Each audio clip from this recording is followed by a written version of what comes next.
আসসালামু আলাইকুম, সবাইকে স্বাগতম আমাদের পাওয়ার সেক্টর জব প্রিপারেশন কোর্সের আরেকটি ক্লাসে। আজকে আমরা সম্প্রতি বিসিআইসি সাব স্টেশন ইঞ্জিনিয়ার ট্রিপলির যে নিয়োগ পরীক্ষা ছিল এবং যার এক্সাম টেকার ছিল বুয়েট, তারই একটি প্রশ্ন সলিউশন করব। প্রশ্নটি ছিল ডিসি মেশিন রিলেটেড প্রবলেম।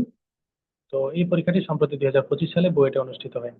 তো আমাদের আহ, পূর্ববর্তী লেকচারগুলোতে আমরা D circuit related problem solution করলাম, তারপর আমরা এসি সার্কিটের প্রবলেম সলিউশন করলাম, সিঙ্গেল ফেজ এবং থ্রি ফেজ। তারপরে আমরা demand factor diversity factor related যে ম্যাথ ছিল সেটা সলভ করলাম। এখন আমরা এই ডিসি মোটর রিলেটেড প্রবলেমটি সলভ করবো। খুবই ইজি একটি প্রবলেম ছিল। তো আমরা দেখি এখানে কি বলা হচ্ছে। এখানে বলা হচ্ছে আমাদের একটা 400 ভোল্টের ডিসি মোটর আছে। 400 ভোল্ট বলা মানে হচ্ছে এই ডিসি মোটরটাতে 400 ভোল্ট সাপ্লাই দেওয়া হয়। ঠিক আছে, সাপ্লাই ভোল্টেজ। এবং আর্মেচার কারেন্ট হচ্ছে 100 অ্যাম্পিয়ার। 400 ভোল্টে 100 অ্যাম্পিয়ার আর্মেচারে কখন যায়? যখন স্পিড থাকে 1000 আরপিএম। এই ডাটাগুলো কিন্তু রিলেটেড, একই লাইনে লিখছে ফুল স্টপের আগে। অর্থাৎ 400 ভোল্ট সাপ্লাই দিলে আর্মেচার 100 অ্যাম্পিয়ার গেলে স্পিড হয় এত আরপিএম। ঠিক আছে, আর্মেচার রেজিস্ট্যান্স বলা আছে এত। আমাদেরকে বললো calculate the torque produce in newton metre. খুবই যে একটা প্রবলেম। তো টর্ক প্রডিউস, তো টর্ক বের করার ফর্মুলা হচ্ছে output power divided by angular speed. তাহলে এই দুইটা ডাটা আমি জানলেই টর্ক বের করে ফেলতে পারবো।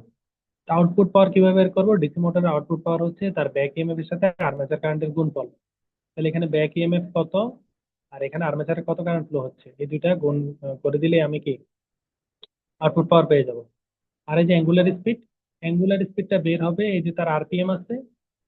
এই আরপিএমটাকে আমরা আরপিএস এ নিয়ে তারপর আমরা রেডিয়ান পার সেকেন্ডে যদি নিয়ে যাই তাহলে আমাদের কি অ্যাঙ্গুলার স্পিড বের হয়ে যাবে। তাহলে আমরা পিএম আর ডাব্লিউএম এই দুটো জিনিসই বের করবো। তাহলে দেখো এখানে পিএম বের করতে ইবি লাগবে, ইবি বের করব, আইএ লাগবে, আর আইএ তো প্রশ্নে দেওয়াই আছে। এই হচ্ছে আমাদের স্টেপ গুলো, এখন আমরা সলিউশন করে ফেলি। তাহলে দেখো আমি ডিসি মোটরের চিত্রটা আঁকলাম। এখন শান্ট মোটর কেন আঁকি, ডিসি সিরিজ মোটর কেন আঁকি নাই? তোমার যদি প্রশ্নে ডিসি মোটর বলা থাকে, শুধু ডিসি মোটর আর সিরিজের কোনো আলামতই নাই, সিরিজ শব্দটা নাই, তাহলে শুধু ডিসি মোটর বলা আছে এবং তুমি পরে বুঝতে পারতেছো না যে এটা সিরিজ কিনা, তাইলে বুঝবো যে এটা শান্ট মোটর। অর্থাৎ শান্ট মোটর থাকলে কিছু বলা থাকে না, সিরিজ হইলে এটা উল্লেখ থাকে। তাহলে তুমি একটা শান্ট মোটরের চিত্র আঁকলা। এখানে তুমি আর্মেচারের সাথে কি দিলা?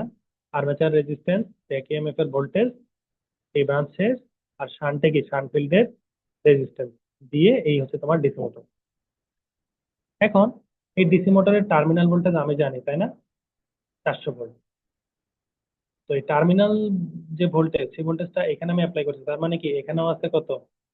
400 ভোল্টই আছে। এই 400 ভোল্ট থেকে এই রেজিস্ট্যান্সের ড্রপটা বিয়োগ দিলে আমি এখান থেকে ইবিটা পেয়ে যাবো না? তাহলে আমি কি করলাম, 400 ভোল্ট থেকে এই রেজিস্ট্যান্সের ড্রপ বিয়োগ দিচ্ছি। আর এ ইন্টু আর এর মধ্যে কত কারেন্ট যাচ্ছে? 100 অ্যাম্পিয়ার কারেন্ট যাচ্ছে। ঠিক আছে, এটা বলে দিচ্ছি।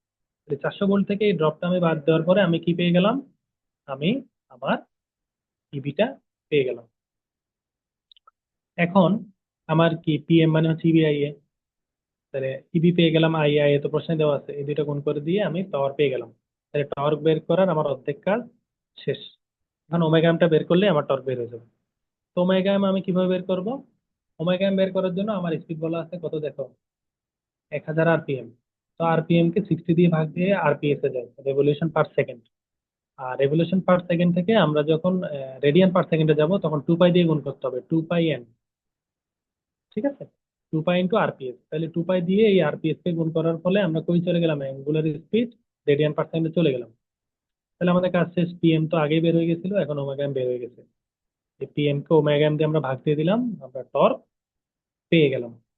ঠিক আছে, তো এই হচ্ছে আমাদের ডিসি মোটর রিলেটেড যে ম্যাথ ছিল,